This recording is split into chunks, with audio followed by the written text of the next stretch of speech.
একটা সকাল আসবে, যে সকালে সূর্য উঠবে পশ্চিম আকাশ থেকে। সেই মুহূর্তে পাহাড়গুলো তুলার মতো উঠতে থাকবে, জমিন ফেটে টুকরো টুকরো হয়ে যাবে। যা কিছু শক্ত মনে হতো সব চুরমার, যা কিছু চিরস্থায়ী ভাবতে সব শেষ। আর সেই মুহূর্তে কোটি কোটি মানুষের গলা থেকে একসাথে বেরোবে একটাই আওয়াজ, ইয়া আল্লাহ, একটু সময়, শুধু একটু। কিন্তু সেই আওয়াজ আর পৌঁছাবে না। তওবার দরজা বন্ধ হয়ে গেছে চিরতরে।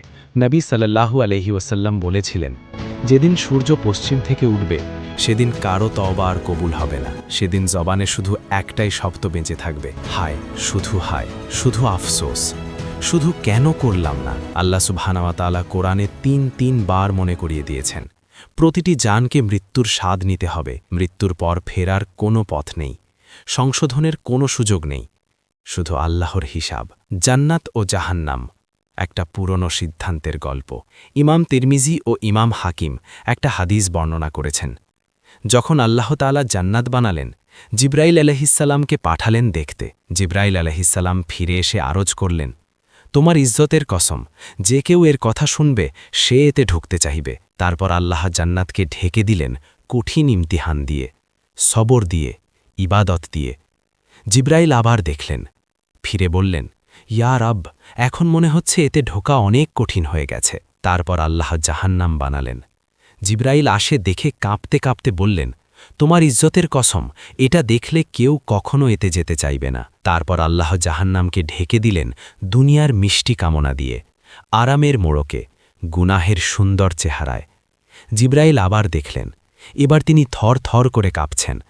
ইয়া আল্লাহ, আমার ভয় হচ্ছে এ থেকে কেউই বাঁচতে পারবে না। ময়দানে হাসর, একা, সম্পূর্ণ একা। সেই দিন আসবে, ময়দানে হাসরে লক্ষ কোটি মানুষ সারি সারি দাঁড়িয়ে, কিন্তু প্রতিটি মানুষ সম্পূর্ণ একা। না মায়ের মুখ মনে থাকবে, না বাবার আঁচল, না ভাইয়ের হাত, না বন্ধুর কথা। শুধু একটাই প্রশ্ন প্রতিটি রুহের বুকে ঝুলছে, আমার কি হবে? কেউ ডান হাতে আমলনামা পাওয়ার আশায় কাঁপছে, কেউ বাম হাতের ভয়ে ঘেমে নিয়ে উঠছে। আল্লাহ বলেন, সেদিন তুমি মানুষকে মাতালের মতো দেখবে, অথচ তারা নেশায় নেই। এটা মদের নেশা নয়, এটা নিজের গুনাহের বোঝার ভার, এটা পরিণতির আতঙ্ক। তারপর আমলনামা খোলা হবে, শুধু একটাই আদেশ, ইকরা কিতাবাক, নিজের কিতাব নিজেই পড়ে নাও। সেদিন তুমি অন্য কারো সামনে নাও, তুমি নিজেই নিজের বিরুদ্ধে সাক্ষী। তোমার জবান কথা বলবে, তোমার চোখ সাক্ষ্য দেবে, তোমার হাত, তোমার পা, তোমার প্রতিটি অঙ্গ চিৎকার করে বলবে, হ্যাঁ, এই গুনাহ সে করেছিল। আল্লাহ বলবেন, আজ তুমি নিজের জন্যে নিজেই যথেষ্ট। দুটো পথ, দুটো চিরকালের ঠিকানা। সেদিন মানুষ দলে ভাগ হয়ে যাবে, যারা দুনিয়ায় আল্লাহকে মনে রেখেছিল আর যারা দুনিয়াকেই সব কিছু ভেবেছিল। এখান থেকেই শুরু হবে চিরকালের সফর, জান্নাত, যেখানে চোখ কখনো কাঁদবে না। যারা আল্লাহর রহমত পাবে তাদের জাহান্নামের পাশ দিয়ে নিয়ে যাওয়া হবে, শুধু দেখাতে কোন আযাব থেকে আল্লাহ তাদের বাঁচিয়েছেন। সেই মুহূর্তে তাদের জবান থেকে বেরোবে, ইয়া আল্লাহ, তোমার শুকরিয়া। তারপর তাদের অন্তর পরিষ্কার করা হবে। আল্লাহ বলেন, আমি তাদের বুক থেকে প্রতিটি বিদ্বেষ, প্রতিটি কষ্ট বের করে দেব।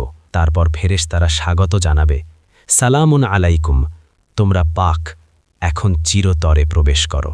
জান্নাতের ৮টি দরজা খুলে যাবে। বাবুস সালাহ, নামাজের দরজা। বাবুল জিহাদ, সংগ্রামের দরজা। বাবুস সাদাকহ, দানের দরজা। বাবুর রাইয়ান, রোজার দরজা। বাবুল হজ, হজের দরজা।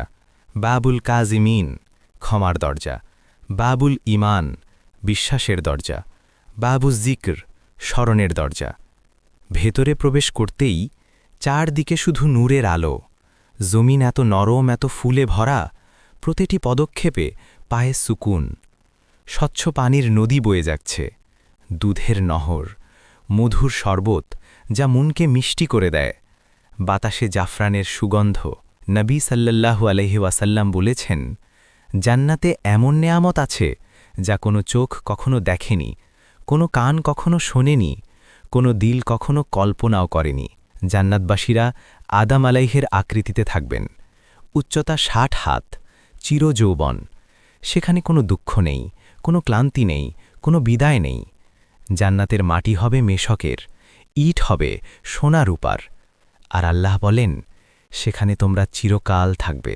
আর অন্যদিকে যাদের ফেরেশতারা কঠোরভাবে টেনে নিয়ে যাবে অন্ধকার, আগুন, চিৎকার।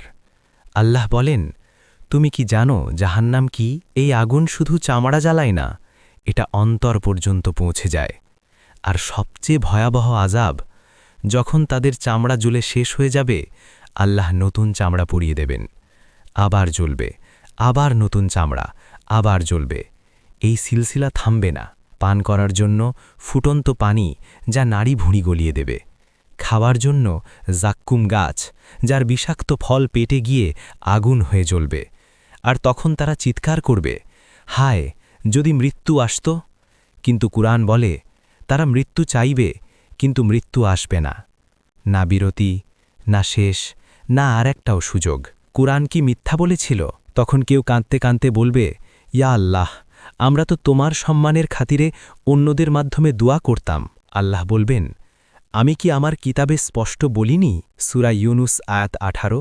যারা আল্লাহ ছাড়া এমন কাউকে ডাকে যে তাদের কোনো উপকার বা ক্ষতি করতে পারে না, আর বলে এরা আল্লাহ কাছে আমাদের সুপারিশকারী।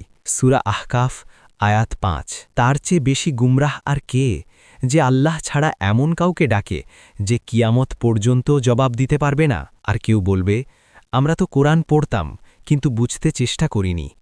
আল্লাহ বলবেন, আমি কি তোমাদের সতর্ক করিনি? আমি কি কিতাব নাজিল করিনি, যা প্রতিটি বিষয়ের স্পষ্ট বিবরণ, যা হিদায়াত, যা রহমত, যা মুমিনদের জন্য সুসংবাদ? এখন নিজেকে জিজ্ঞেস করো, 5 ওয়াক্ত নামাজ সত্যিই কি এত কঠিন ছিল? গুনাহ ছেড়ে দেওয়া সত্যিই কি এত অসম্ভব ছিল? একটু সবর, একটু তাকওয়া সত্যিই কি এত দামি ছিল? দুনিয়ার আনন্দ ক্ষণস্থায়ী, আখেরাতের পরিণতি চিরস্থায়ী। এখনও দেরি হয়নি, শ্বাস এখনও চলছে, দরজা এখনও খোলা। আল্লাহ বলেন, আমার রহমত থেকে কখনো নিরাশ হয়ো না। আজ যদি তুমি ফিরে আসো, আল্লাহ তোমাকে কবুল করে নেবেন। নামাজ থেকে শুরু করো, গুনাহ ছাড়ার নিয়ত করো, কুরআনের সাথে রিশতা জোড়ো। কারণ যেদিন মালাকুল মাউত সামনে দাঁড়াবে, সেদিন শুধু আফসোসই থাকবে। তুমি কোন মঞ্জিলের যাত্রী হতে চাও? জান্নাতের নূর নাকি জাহান্নামের আগুন? ফয়সালা আজকের, কাল শুধু নতিজা।